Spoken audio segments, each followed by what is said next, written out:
అక్కడ మహిళలు చేయాల్సిన పనులు మగవారు చేస్తారు. ఆలయంలో అన్ని వింత ఆచారాలే ఆచరిస్తారు. అన్నమయ్య జిల్లాలోని ఓ పల్లెలో మగవారి పండుగ ఇప్పుడు జనాన్ని ఉర్రూతలూపుతోంది. ఇలాంటి పండుగ ఈ ప్రపంచంలో ఎక్కడా లేదేమో. అన్నమయ్య జిల్లా పుల్లంపేట మండలం తిప్పాయిపల్లి గ్రామంలో సంజీవరాయుడు అనే దేవస్థానం ఉంది. ఆ ఆలయానికి సంబంధించి ప్రతి ఏటా సంక్రాంతి పండుగకు ముందు మగవారు ఈ పండుగను చేసుకుంటారు. దాన్నే సంజీవరాయుడు స్వామి పొంగళ్ల పండుగ అంటారు. సంజీవరాయుడి ఆలయంలో ఆ ఊరి మగవారందరూ కలిసి ప్రత్యేక పూజలు నిర్వహించడం అక్కడ ఆచారం. తిప్పాయిపల్లి గ్రామంలో కొన్ని వందల సంవత్సరాల క్రితం ప్రతిష్ఠించిన సంజీవరాయ ఆంజనేయ స్వామి విగ్రహానికి ఓ ప్రత్యేకత ఉంది. ఈ ఆలయంలో మగవారికి మాత్రమే ప్రవేశం. మహిళలకు ఆలయంలోకి ప్రవేశం లేదు. చిన్నపిల్లలు మినహా ఆడవారు ఆ ఆలయానికి ఆమడంత దూరంలో ఉంటారు.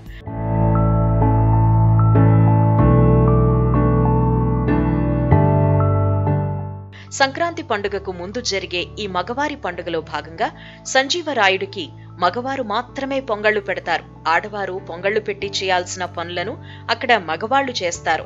ఆలయ ఆవరణలో మగవారందరూ కలిసి వరుసగా కట్టెల పొయ్యిలు వెలిగించి పొంగళ్లు పెట్టి ప్రసాదాలు సిద్ధం చేస్తారు. ఆ ప్రసాదాలతో పాటు బెల్లం, లడ్డు, చక్కెర, కొబ్బరి అన్ని ప్రసాదాలను కలిపి స్వామివారికి నైవేద్యంగా సమర్పిస్తారు. 101 టెంకాయలు కొట్టి ప్రత్యేక పూజలు నిర్వహిస్తారు. ప్రసాదాలను కూడా మహిళలు తినకూడదని వారికి ఇవ్వరు. ఆ ఆలయం మరో ప్రత్యేకత ఏంటి అంటే సంజీవరాయుడి ఆలయంలో గర్భగుడి ఉండదు. ఓ రాతిబండపై బీజాక్షరాలు లిఖించి ఉంటాయి. ఆ విగ్రహాన్నే సంజీవరాయుడిగా కొలుస్తారు.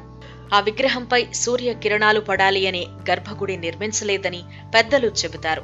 ఆడవారికి ప్రవేశం లేకుండా మగవారే అన్ని కార్యక్రమాలు చేయటం వెనుక ఒక యథార్థ గాథ ఉన్నట్లు గ్రామ పెద్దలు చెబుతారు.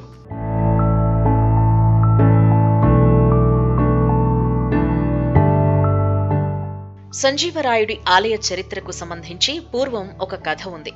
ఒక వృద్ధుడు ఆలయంలోకి వచ్చి కొన్ని మాసాలు నివసించాడట. ఆ సమయంలో ఆ వృద్ధుడు అన్న పానీయాలు మగవారిస్తేనే తీసుకునేవాడట. ఆడవారిస్తే తీసుకునేవాడు కాదని. ఈ విధంగా కొన్ని మాసాల తర్వాత ఆ వృద్ధుడు తిప్పాయిపల్లె గ్రామంలో ఆంజనేయ స్వామి విగ్రహాన్ని ప్రతిష్ఠించి ఆ విగ్రహానికి సంజీవరాయ అనే నామకరణం చేసి అక్కడి గ్రామ పూర్వీకులకు కొన్ని పద్ధతులను సూచించి ఆ తరువాత కనుమరుగయ్యాడట. దీంతో ఆ గ్రామస్తులు వృద్ధుని రూపంలో భగవంతుడే వచ్చాడని, అందువల్లే ఆయన చెప్పినట్టుగా ఆ విగ్రహానికి మగవారే పూజలు చేస్తున్నారని, ఆడవారు పూజలు చేయటం నిషేధించాము అని గ్రామస్తులు తెలిపారు. అనాదిగా వస్తున్న ఆచారం ప్రకారం ప్రతి సంవత్సరం సంక్రాంతి పండుగకు ముందు తిప్పాయిపల్లె మగవారందరూ కలిసి ప్రతి ఏటా సంజీవరాయుడి ఉత్సవ వేడుకను వైభవంగా నిర్వహిస్తామంటున్నారు. మేమందరం బ్రహ్మాండంగా దేవునికి పొంగలు పెట్టుకుంటున్నాము. బాగుండదు. ఈ స్వామికి సంజీవరాయుని స్వామికి ఆడవాళ్ళు లేదు, మగవాళ్ళే పొంగవాళ్ళు పెట్టుకునేది. తిప్పాయిపల్లె గ్రామంలో వెలిసినటువంటి శ్రీ సంజీవరాయ స్వామివారి పొంగళ్ళు ప్రతి సంవత్సరం సంక్రాంతికి ముందు వచ్చేటువంటి ఆదివారం నిర్వహించడం ఆనవాయితీ. ఇది అనాదిగా వస్తున్నటువంటి ఆచారం కాబట్టి ఆచారం అలాగే కొనసాగుతుంది. ఆలయానికి ఒక ప్రత్యేకత ఉంది. ఆలయం లోపలికి ఆడవారికి ప్రవేశం లేదు. జరిగేటువంటి ప్రతి కార్యక్రమంలోనూ మగవారే పాల్గొంటారు. ఇంటి దగ్గర నుంచి పొంగళ్ళు తీసుకురావడం మొదలు పొంగళ్ళు వండడం, స్వామికి నైవేద్యం సమర్పించడం మొత్తం మగవారే చూసుకుంటారు. స్వామి యొక్క ప్రసాదాన్ని కూడా ఆడవారికి ఇవ్వరు.